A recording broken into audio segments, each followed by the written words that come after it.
les amis, ici Yves de Tips on Consulting. Bienvenue dans cette vidéo de formation. Je sais bien que les êtres humains dépendent d'un certain nombre de facteurs pour pouvoir retenir un certain nombre d'informations. Certaines personnes retiennent mieux en regardant, d'autres retiennent mieux en écoutant, d'autres retiennent mieux en notant, d'autres retiennent mieux en faisant les trois en fait. Et je fais partie de cette catégorie de personnes-là. Donc, avant de démarrer, je t'invite à prendre un bloc-notes et un stylo afin de noter d'abord les objectifs pédagogiques à atteindre à la fin de cette vidéo de formation. Une fois la vidéo de formation parcourue, il faudra revenir là-dessus pour se rassurer. Est-ce que j'ai pu atteindre les objectifs pédagogiques de formation de cette vidéo? Si ces objectifs pédagogiques ne sont pas atteints, alors je t'invite à réécouter la vidéo. Mettre pause, prendre des notes. Parce que le simple fait que tu sois en train de prendre des notes, ton cerveau, en ce qui me concerne, retient souvent mieux que le simple fait pour toi de regarder une vidéo ou alors de simplement l'écouter. Rassure-toi que tu ne seras pas distrait pendant la vidéo de formation afin d'atteindre les objectifs. Il ne te coûte rien en fait de pouvoir désactiver ton navigateur, désactiver par exemple ta connexion internet si elle a été chargée, de pouvoir fermer les pages sur les médias sociaux, tout ce qui peut te distraire. Prends ton temps, écoute la vidéo. Je te souhaite bonne formation et surtout, je te souhaite que tu atteignes les objectifs pédagogiques de cette vidéo. Après avoir terminé cette vidéo, vous devriez avoir une très bonne compréhension des questions suivantes. N'hésitez pas à mettre pause sur la vidéo pour prendre des notes et rappelez-vous, chacun progresse à son rythme et il est inutile de se comparer aux autres. Voici les différents mots de vocabulaire que nous allons voir aujourd'hui.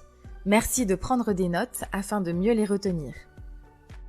Avant de commencer, nous vous informons qu'un ordre différé permet de placer un ordre à un certain niveau de prix dans le futur et de rentrer en position automatiquement dès que ce niveau est atteint, sans avoir besoin de rester sur le graphique à attendre le bon moment. Le premier ordre que nous allons voir est l'ordre stop. Vous fixez votre ordre à un certain niveau et dès que le prix le traverse, vous entrez automatiquement en position. C'est un peu comme une course. Une fois que la ligne de départ est franchie, vous entrez dans la course. Tant que la ligne n'est pas franchie, vous n'êtes pas encore dedans. Sur cet exemple, nous avons un sell stop, un ordre de vente différé. C'est lorsque vous supposez que le prix va baisser, vous allez donc placer votre ordre de vente en dessous du prix, comme sur l'image, et dès que le prix aura franchi cet ordre de vente, vous entrez directement en position. Dans ce cas, vous entrez en vente. Tant que le prix n'a pas franchi l'ordre, vous n'êtes pas encore en position sur le marché. Et dès l'instant où il le franchit, vous entrez en position sur le marché. Voici un exemple sur le graphique. Ici, il semble que le prix soit en train de descendre. Nous allons supposer que si le prix descend jusqu'ici, où nous avons tracé une ligne horizontale, il serait opportun de vendre. Nous allons donc placer un sell stop sous le prix. Dès que le prix franchira l'ordre, vous rentrerez en vente.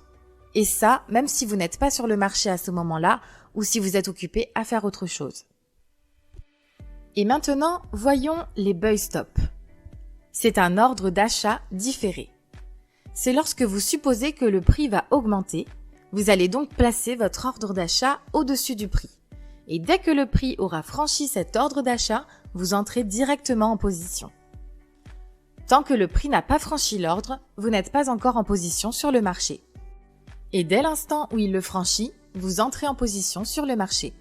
Le deuxième ordre que nous allons voir est l'ordre limite. Vous fixez votre ordre à un certain niveau, et dès que le prix le traverse une fois dans un sens et une fois dans l'autre, vous entrez automatiquement en position. C'est comme un boomerang. Le prix doit aller dans une direction, puis revenir dans sa direction initiale. Sur cet exemple, nous avons un sell limit. Il s'agit d'un ordre de vente différé. Vous placez votre ordre de vente au-dessus du prix et dès que le prix franchit cet ordre de vente et le traverse une nouvelle fois dans l'autre sens, vous entrez alors en position. Tant que le prix ne traverse pas l'ordre de vente, vous n'êtes pas encore en position sur le marché. Et dès l'instant où le prix traverse l'ordre de vente une fois dans un sens et une fois dans l'autre, vous entrez en position sur le marché. Et voici l'exemple sur un graphique. On voit que le prix a traversé une fois l'ordre limite et va peut-être le traverser dans l'autre sens. Si c'est le cas, vous rentrerez en position de vente. Il se peut que le prix aille tout de suite dans l'autre sens, mais il se peut aussi qu'il prenne beaucoup plus de temps ou pire, qu'il touche votre stop loss. C'est pourquoi il est important d'utiliser les ordres différés comme une partie de la stratégie globale. Et voici maintenant le buy limit. C'est un ordre d'achat différé. Vous placez votre ordre d'achat au-dessous du prix et dès que le prix franchit cet ordre d'achat et le traverse une nouvelle fois dans l'autre sens, vous entrez alors en position. Tant que le prix ne traverse pas l'ordre d'achat, vous n'êtes pas encore en position sur le marché.